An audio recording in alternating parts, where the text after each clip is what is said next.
Vamos a continuar aquí con la segunda parte de este mensaje. Vamos al Salmo 37. Salmo capítulo 37. Porque aquí Dios también nos da más instrucciones de lo que debemos estar haciendo, lo que Él espera que hagamos. El Salmo 37, versículo 3, dice: confía en el Señor y haz el bien. Vive en la tierra y valora la fidelidad. Y eso es lo que Dios quiere que hagamos, que pongamos nuestra confianza en Él. Y como ya leímos también, ¿verdad?, en Isaías, que dejemos de hacer el mal, que aprendamos a hacer el bien. Él espera que hagamos el bien, pero debemos primero confiar en el Señor, que Él nos va a encaminar, que Él nos va a limpiar. Dice: deleítate en el Señor, y Él te dará los deseos de tu corazón. ¿Y cómo nos deleitamos en el Señor? Nos deleitamos en su palabra, en las cosas que Él nos dice que hagamos, que obedezcamos, pero de corazón, con alegría, con amor, entregándole nuestro corazón, dejando que nuestros ojos vean sus caminos, dejando que nuestro corazón guarde sus mandamientos, dejando que esta mente de Cristo esté en nosotros, dejando que Él nos lave con el agua por la palabra. Si nos deleitamos en el Señor, dice, Él te dará los deseos de tu corazón. ¿Por qué? Porque los deseos de nuestro corazón van a ser conforme a la voluntad de Dios. Y Jesucristo nuestro Señor dijo que pidiésemos lo que quisiéramos. Si lo amamos a Él, si estamos en Él, dice, ustedes pedirán lo que sea y será hecho para ustedes. Por el amor de Dios. ¿Pero por qué? Porque todo está supeditado a la voluntad de Dios. Entonces, si estamos deleitándonos en el Señor, Él nos dará los deseos de nuestro corazón, porque los deseos de nuestro corazón van a ser los deseos de Dios, los deseos de la voluntad de Dios. De esto, de vivir en la tierra, de valorar la fidelidad, de hacer el bien. Nos dice en el versículo 5, dice: encomienda tu camino al Señor. Confía también en Él y Él lo hará suceder. Él lo llevará a cabo. No está en nosotros. No está en nosotros el conocer nuestro camino. No está en nosotros el dirigir nuestros pasos. No está en nosotros. Está en Dios. Dios es quien nos hizo. Nosotros somos su hechura y somos nosotros el objeto de su amor. Y somos realmente el producto. Nosotros somos quienes estamos siendo refinados y cambiados y transformados en nuestra mente para poder llegar a estar en el reino de Dios. Esto no se trata de nosotros ganarnos el reino. Es imposible. No se trata de eso. Se trata de caminar con Dios, de entregar nuestro corazón a Él, de que Él nos limpie, de que Él nos cambie. Así es como vamos a poder ir entendiendo nuestro camino. Vamos al versículo 23, aquí en este mismo capítulo de este mismo Salmo 37. Versículo 23. Aquí nos dice: los pasos de un hombre bueno son afirmados por el Señor. Es que Él es quien nos va guiando. Son afirmados por el Señor y Él se deleita en su camino. Si estamos haciendo lo que Dios nos dijo que hiciéramos, que dejemos de lado nosotros mismos, que nos despojemos a nosotros mismos, que dejemos que Él more en nosotros. Y Dios se deleita en nuestro camino. No en nuestro camino, sino es el camino de Dios al final de cuentas, ¿verdad? Si los pasos de Él, de nosotros, son afirmados por Él. Entonces, en realidad, ¿cuál camino? Dice: miren tus ojos por mis caminos. Él se deleita en su camino porque es el camino de Dios. Esa es la realidad. Por eso se deleita a Dios y andamos en su camino. Y dice: aunque caiga, porque no va a ser, quizás la lógica humana nos dice: no, es que si tú sigues a Dios y amas a Dios, todo te va a ir muy bien y todo va a ser muy bonito. Pero esa no es la realidad. Eso no es lo que Dios dice. Nunca prometió Dios eso. Que nunca nos iba a ir mal, que nunca íbamos a tener dificultades. Ahora sí nos dice que nos va a librar de todas ellas. Sí nos dice eso, pero muchas son las aflicciones del justo, dice la palabra de Dios. Cuando llamó también Dios al apóstol Pablo, le dijo, ¿verdad? Dice: es que yo le voy a mostrar a él cuánto hay que sufrir por causa del evangelio. Cuánto hay que sufrir. Pero dice: aunque caiga, versículo 24, aunque caiga, no será abatido por completo, porque el Señor lo sostiene con su mano. Nunca nos abandona. Dios nunca nos abandona. Pero eso no significa que va a ser fácil. Eso no significa que va a ser lindo el camino. No es un proceso difícil. Esa es la realidad. Es un proceso difícil. Pero es maravilloso. Si entregamos nuestro corazón a Dios, si podemos realmente hacer lo que Él nos dice, si podemos dejar nuestras vidas en sus manos, dejar que Él guíe nuestros pasos, dejar que Él more plenamente en nosotros, pero Él nos va a sostener con su mano. Vamos al versículo 39. Dice, pero la salvación de los justos es del Señor. Él es su fortaleza en el tiempo del problema. Él es nuestra fortaleza. Dice, y el Señor los ayudará y los librará. Ahí están las promesas de nuevo. Él los librará de los malvados y los salvará porque toman refugio en Él. Dios nos salvará. Eso es una promesa. Eso es con seguridad. Ahora, quizás no es en la manera en que nosotros quisiéramos, ¿verdad? Porque nuestra naturaleza humana quiere todo perfecto y siempre quiere más, y quiere todo bonito, y quiere todo fácil, y quiere todo sin problemas. Y realmente esta vida no es así, porque estamos en un campo de entrenamiento. Estamos siendo entrenados para la vida eterna. Pero por eso tenemos que dejar todo esto. Pero el dejar también es una decisión. También es una decisión. Vamos al libro de Proverbios. Aquí en el libro de Proverbios también hay un contraste, ¿verdad? Hay un contraste entre la sabiduría y la necedad. Y ambos son personificados como una mujer, ¿verdad? Como una ¿verdad? Una quien ha preparado su comida, dice en el Proverbios 9. Y dice, habla desde lo alto de la ciudad la sabiduría. Y dice en el versículo 4, quien sea simple, preséntese aquí. O pase por favor, ¿verdad? Pase aquí. Dice, en cuanto al que carece de entendimiento, ella le dice, venga, venga. Coma de mi pan y beba del vino que he mezclado. Que no es casualidad que sea pan y vino, que es lo que hacemos en la Pascua, ¿verdad? No es casualidad. Porque esta es la sabiduría de Dios.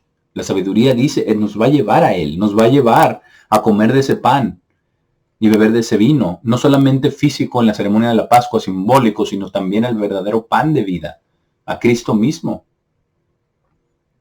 Por eso dice que vayamos ahí, al que carece de entendimiento, que vayamos a Él, y comamos de ese pan y de ese vino.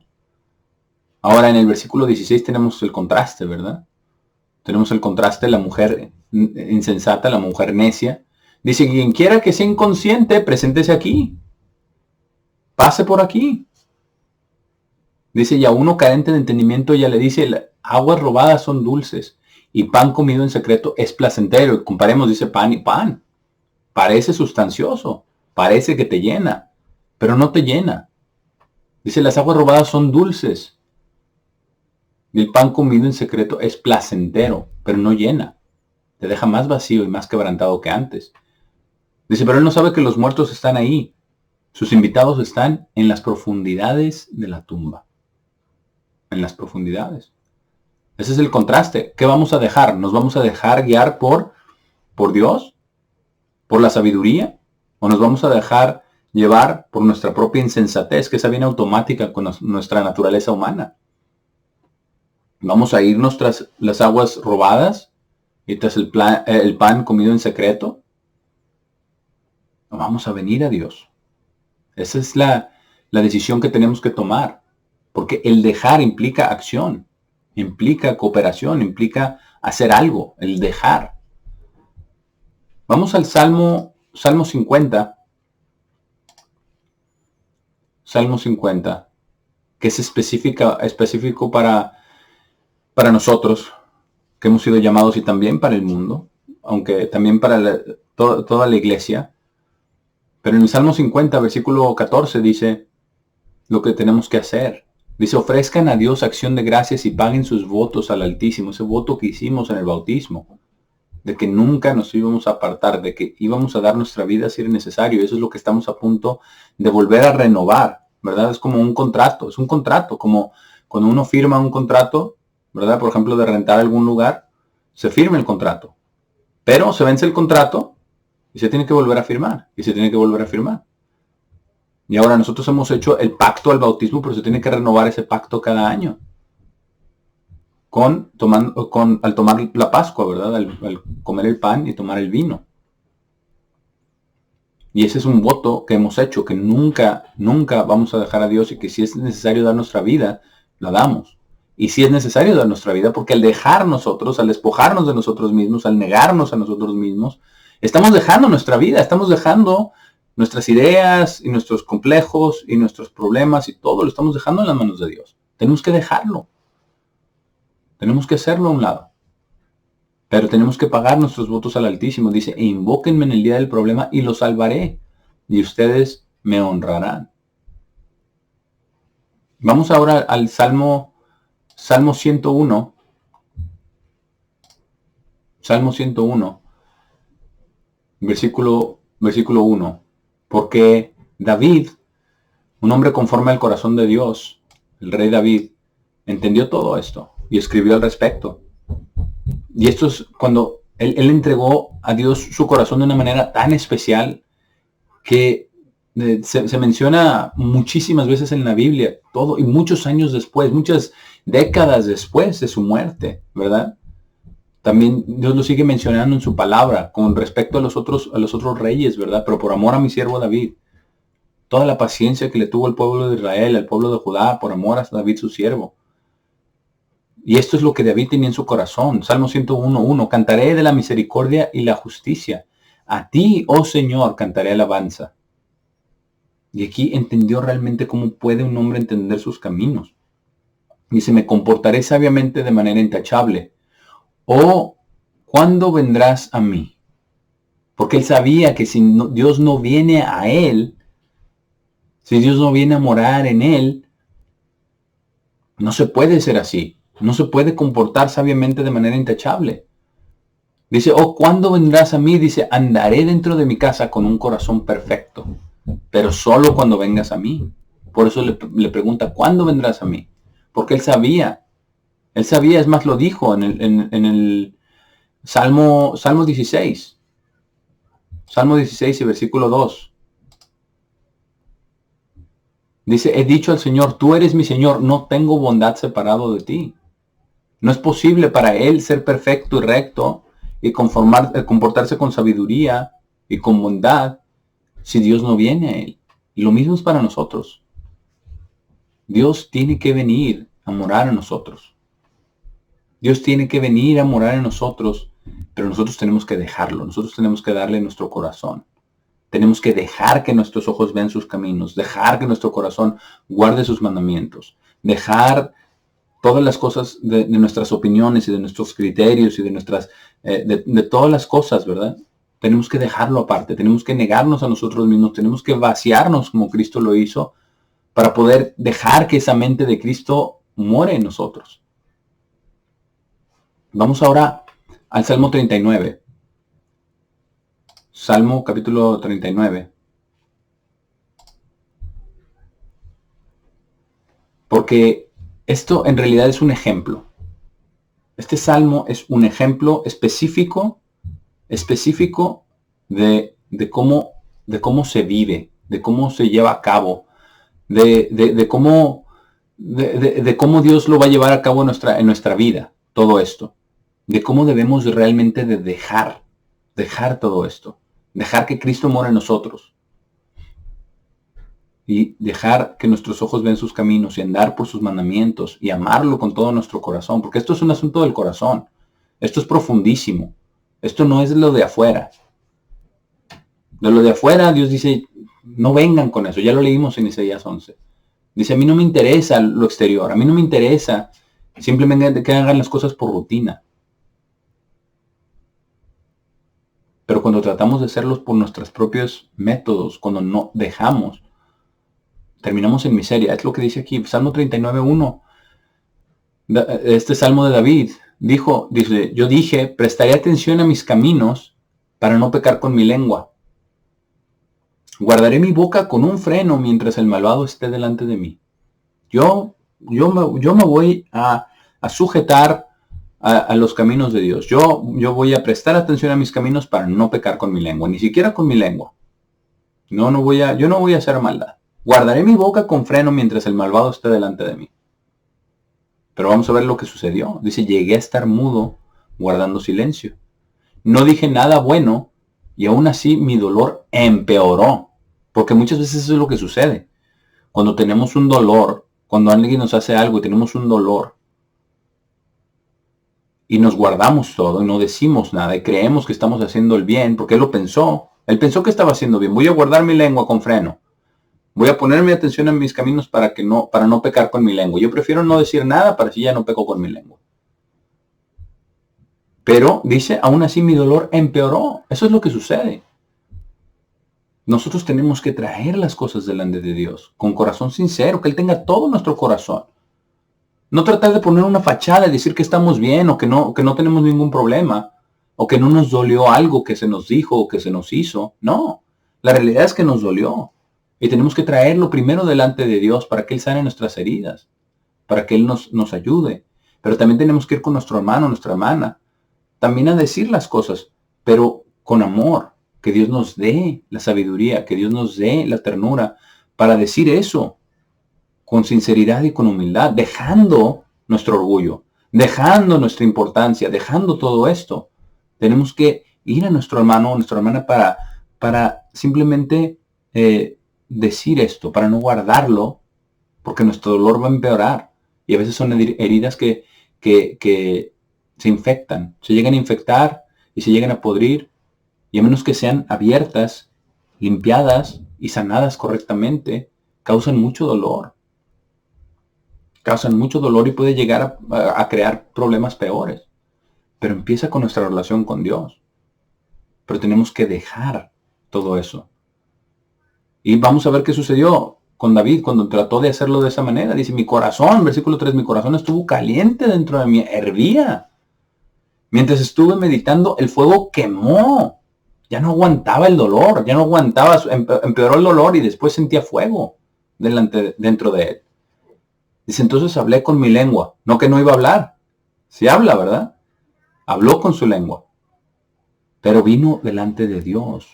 Hizo lo correcto. Dice, oh Señor, hazme conocer mi fin y la medida de mis días, lo que es, para poder saber cuán de corta vida soy. Hazme entender. Ponme en mi lugar, Señor. En realidad eso es lo que es la traducción, ¿no?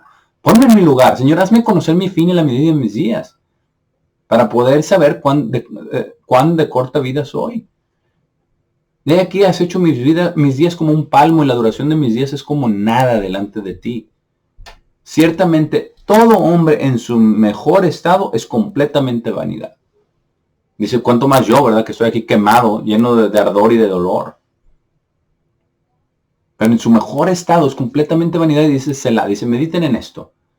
Mediten que esto no es más que vanidad. No es más que una fachada, no es algo más que algo temporal, algo que no tiene sustancia, algo que no va a durar. Eso es lo que somos, los seres humanos separados de Dios. Selah. Meditemos en esto. Y luego se dio cuenta, no solamente a nivel personal, sino a nivel sociedad. Dice, y no es cierto esto hoy, ciertamente, versículo 6, ciertamente todo hombre camina en un espectáculo vano. Espectáculo vano. Ya vimos qué rápido se puede acabar todo. Ya vimos, de la noche a la mañana, ¿verdad? Todo el prestigio, todo el honor, toda la gloria, todas las cosas que el hombre y el dinero y la fama y todo esto puede ofrecer. En un día se acaba. Vimos una pequeña prueba, una llamada de atención con esta pandemia, ¿verdad? El prestigio, el honor de todas aquellas grandes personalidades y grandes jefes y van a la oficina y se visten con las mejores ropas y andan en los mejores autos y tienen las mejores oficinas en los pisos más altos de los rascacielos con vista a toda la ciudad. Se acabó, se acabó. Dijeron los gobiernos, nadie va a trabajar, nadie va a la oficina. ¿Y dónde está la ropa? ¿Y dónde está? Nadie los ve. ¿Y dónde está la oficina? ¿Y dónde está el auto? ¿Y de qué le sirve? Es un show, es en vano, no sirve de nada. Dice, la acumula riqueza si no sabe quién la recogerá. Y luego lo que sucede después es que los hijos, todo lo que una persona llega a acumular, ¿verdad? Con trabajo duro y con esfuerzo, los hijos realmente lo malgastan, ¿verdad? O terminan peor, muchas veces. No todo, no siempre, no todos. Pero si no sabe quién lo recogerá, es en vano, es vanidad. Versículo 7, entonces, Señor, ¿qué espero? Mi esperanza está en ti. Él se dio cuenta. Siendo rey de Israel, se dio cuenta. Se dio cuenta que todo es vanidad. Que la única esperanza que tenemos está en Dios.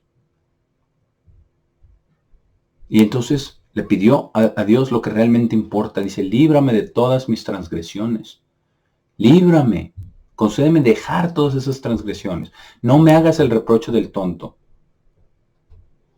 Dice el versículo 9, fui mudo y no abrí mi boca. Otra vez, dice, pero ahora es diferente. Dice, no abrí mi boca porque tú lo has hecho. Porque Dios es quien estaba ahora ya enseñándolo, dirigiendo sus pasos, rectificándolo, limpiando su corazón, sanando sus heridas. Eso es lo que estaba haciendo Dios, y ya entonces él cayó, porque él vio que era Dios quien obra eso en él. Pero él tenía que dejarse a sí mismo, él tenía que dejar sus ideas, tenía que dejar sus caminos, tenía que dejar sus propias intenciones. Yo no voy a hablar, yo no voy a pecar con mi lengua, yo voy a guardar mi boca con freno. Lo dejó, dijo, ya reaccionó en el versículo 9, dice, no, porque tú lo has hecho. Después le pide a Dios que lo perdone, dice, remueve tu golpe de lejos de mí, estoy consumido por el golpe de tu mano. Yo creo que todas esas heridas todavía lo estaban afectando. Y entonces meditó en este proceso, dice, tú corriges a un hombre por su iniquidad con reprensiones. Y haces desaparecer su belleza como una polilla. Lo más estimado de él, dicen otras versiones, en lo más estimado de él lo destruyes. ¿Por qué? Porque Dios no quiere que tengamos ídolos. Es el primer mandamiento en los 10. No quiere que tengamos ningún ídolo de nada. Que nada esté sobre Dios. Dice, ciertamente todo hombre es vanidad. Lo entendió a la perfección. Pero pidió a Dios misericordia, pidió que lo sanara. Entendió que Dios es quien lo tiene que llevar a cabo, no él. Que por su propia bondad no va a lograr nada. Solamente va a lograr más dolor. Oye mi oración, oh Señor, y da oído a mi grito. No calles a mis lágrimas, porque soy un extranjero contigo, un forastero, como lo fueron todos mis padres. Y le suplica a Dios, mira lejos de mí, para que pueda recuperar la fuerza antes que parta y no sea más. Le pide misericordia a Dios, pero se dio cuenta que solamente Dios hace eso. Y le esperó. A veces sentimos que necesitamos eso, que necesitamos un respiro, ¿no?, de nuestras aflicciones. Y nos da un respiro, pero tenemos que esperar en Dios. Vamos a continuar en el Salmo 40, continúa esta meditación de David. Exactamente continúa, dice, esperé, versículo 1 del Salmo 40, esperé pacientemente al Señor, y Él se inclinó hacia mí y oyó mi llanto. Ahí está lo que sigue, después de pasar toda esta dificultad, después de tratar por sus propios métodos, después de darse cuenta, ¿verdad?, pedirle a Dios que lo ponga en su lugar, y Dios lo pone en su lugar y le muestra lo que es y lo que somos todos. Pero después lo sana. Dice, esperé pacientemente el Señor, se inclinó hacia mí y oyó mi llanto, y lo podemos ver, lo podemos sentir. Dice, Él también me sacó de una horrible fosa. Y todos caemos en la horrible fosa de vez en cuando. Y algunas, no vamos a comparar, algunas fosas horribles son peores que otras. Esa es la realidad. O parecen peores que otras. Pero Dios sabe que cada uno de nosotros somos diferentes. Y sabe cuánto podemos soportar. Y sabe el propósito por el cual Él nos deja caer en ese determinado tipo de fosa. Dios sabe por dónde nos está llevando. Dios sabe por dónde nos lleva. No está en el hombre dirigir sus pasos, ya lo leímos. Pero esta horrible fosa, a veces vamos a caer. Dice, Él también me sacó de una horrible fosa, del barro fangoso, del lodo cenagoso, ¿verdad? Dice en otra versión. Dice, y colocó mi pie sobre una roca y estableció mis pasos. Esa roca es Cristo y lo sabemos. Dios nos rescata y nos da su amor. Nos da su amor y nos establece sobre una roca, para que no seamos conmovidos, para que no seamos movidos, para que Él dirija verdaderamente nuestros pasos. Y dice, y ha puesto una nueva canción en mi boca, incluso alabanza a nuestro Dios. Porque esto es lo que genera alabanza, amor, cuando vemos las obras de Dios en retrospectiva, y cómo nos ha sacado de la fosa una y otra vez, y cómo nos coloca sobre la roca. No que no vamos a pasar de nuevo por cosas difíciles. Eso es parte del proceso. Él no va no va a dejarnos sin el entrenamiento que necesitamos, sin el emblanquecimiento que ya leímos que Cristo va a dar a su iglesia y está dando a su iglesia. Dice, ha puesto una nueva canción en mi boca, incluso alabanza a nuestro Dios. Muchos verán y temerán y confiarán en el Señor. Dice, bendito el hombre que hace al Señor su confianza y no respeta al orgulloso, ni a aquellos que se desvían hacia mentiras. Así es de que por mucho, ¿verdad?, que los gobernantes y los magnates, ¿verdad?, quieran oprimir a los demás. Dice, no respeta al orgulloso ni a aquellos que se desvían hacia mentiras. Si se desvían hacia mentiras, allá ellos, el Señor es nuestra confianza. Versículo 5, oh Señor mi Dios, muchas cosas has hecho, muchas cosas. Tus obras maravillosas y tus pensamientos, los cuales son hacia nosotros, como ya veíamos, Él mira intensamente todo lo que hacemos. Esos pensamientos de Dios son hacia nosotros. No hay quien se compare a ti. Si pudiera declarar y hablar de ellas, serían más de lo que pueda ser dicho. Más de lo que pueda ser dicho. ¿Por qué? Porque es impresionante lo que Dios está llevando a cabo en nuestra mente y en nuestro corazón, pero tenemos que meditar en ello. Tenemos que dejar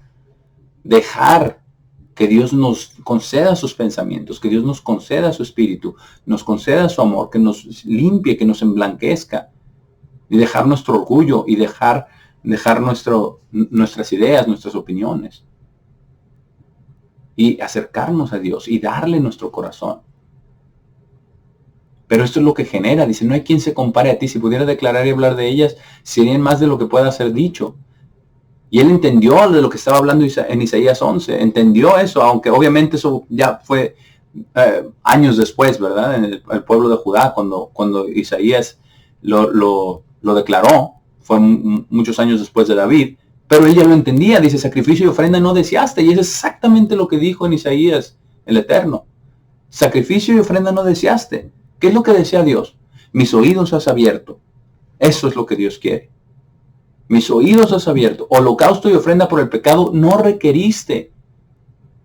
Eso no es lo más importante. Eso no es lo que llena el corazón de Dios. Eso no es lo que lo agrada. Entonces dije, versículo 7, he aquí yo vengo, en el rollo del libro está escrito de mí. Esta es una profecía de Cristo. Me deleito en hacer tu voluntad, oh mi Dios. Y no solamente en hacer la voluntad. Dice, y tu ley está dentro de mi corazón. Porque esa es la voluntad de Dios. Que guardemos sus mandamientos, pero en espíritu y en verdad. En sinceridad en el corazón. Todos los mandamientos. Especialmente el amor a Dios y el amor al prójimo, el primero y el segundo más grande. Especialmente esos, pero todos los demás. Dice, tu ley está dentro de mi corazón. Eso es lo que Dios realmente espera. El rey David lo entendió. Lo entendió antes de que fuera declarado ahí, porque él sabía, conocía a Dios, tenía una relación estrecha con Dios. Él le dio a Dios su corazón y Dios lo sabía y también lo declaró de esa manera. He hallado un hombre conforme a mi corazón. David, ¿verdad? Dice que hará lo que yo quiero. Por eso dice aquí, esta fue una profecía y por eso le dio esa profecía a David, porque él hizo lo que Dios esperaba, y esa profecía del Mesías, que fue el ejemplo que Cristo vino a ponernos, a deleitarnos en hacer la voluntad de Dios nuestro Padre y cumplir su ley en el corazón, como leímos en Proverbios 1. Deja que tu corazón guarde mis mandamientos. Dice, he predicado justicia en la gran congregación. He aquí no he retenido mis labios. Oh Señor, tú lo sabes. Y eso fue exactamente lo que hizo nuestro Señor Jesucristo también. Ambos, David y nuestro Señor Jesucristo. Dice, no he escondido tu justicia dentro de mi corazón. No la he escondido. Va a salir, va a fluir. He declarado tu fidelidad y tu salvación. No he escondido tu bondad amorosa y tu verdad de la gran congregación. ¿Por qué? Porque Él dejó lo suyo, se despojó. Él se despojó. Él se negó a sí mismo. Y esto es lo que estaba en su corazón. Tu ley está en mi corazón. Tu justicia, tu fidelidad, tu salvación, tu bondad amorosa, tu verdad. Esto es lo que está en el corazón. Y eso es lo que quiere en el corazón de usted y de mí. La verdad de Dios, el amor de Dios, su justicia, su presencia, su misericordia, su amor. Eso es lo que Dios verdaderamente desea. Sin dejar de hacer aquello, sin dejar de hacer los fundamentos. El fundamento es Cristo, la roca es Cristo. Todos sus mandamientos son verdad y son la roca. Pero tenemos que ir más allá, sobre todo ahora que nos estamos acercando a la Pascua y estamos analizándonos a nosotros mismos. Tenemos que ser sinceros con nosotros mismos. No podemos engañarnos a nosotros mismos y mucho menos engañar a Dios. Tenemos que dejar todo eso. Para concluir, vamos a Colosenses 3. Colosenses 3. Versículo 15. Porque también esto es algo que tenemos que dejar. E implica acción. Implica permitir. Porque como ya vimos en el Salmo 39, es que es Dios quien lo hizo. Y es Dios quien lo quiere hacer en nosotros, pero nosotros tenemos que dejarlo. Dejar a Dios que more en nuestro corazón. Pero tenemos que negarnos a nosotros mismos. Y aquí en Colosenses 3, versículo 15 dice, y dejen que la paz de Dios gobierne en sus corazones. La paz de Dios. Para lo cual fueron llamados en un cuerpo y sean agradecidos. Tenemos que dejar que la paz de Dios gobierne nuestros corazones, pero eso solo viene si le damos a Dios nuestro corazón, como ya leímos. Si la paz de Dios gobierna nuestros corazones, si le damos nuestro corazón, si nuestros ojos están viendo sus caminos, si nuestro corazón está guardando sus mandamientos, si estamos dejando que nuestro corazón guarde sus mandamientos, si estamos dejando todo y seguirlo a Él y ser llenos de Él y dejar que su paz gobierne nuestros corazones, para lo cual hemos sido llamados, dice, y sean agradecidos. Dejen que la palabra de Cristo vive en ustedes ricamente en toda sabiduría. Tenemos que dejar esto. Dejar que la palabra de Cristo viva en nosotros. Viva y activa. De manera viva y activa. Y eficaz, ¿verdad? En toda sabiduría. Dice, enseñándose y amonestándose uno al otro en salmos e himnos y cantos espirituales.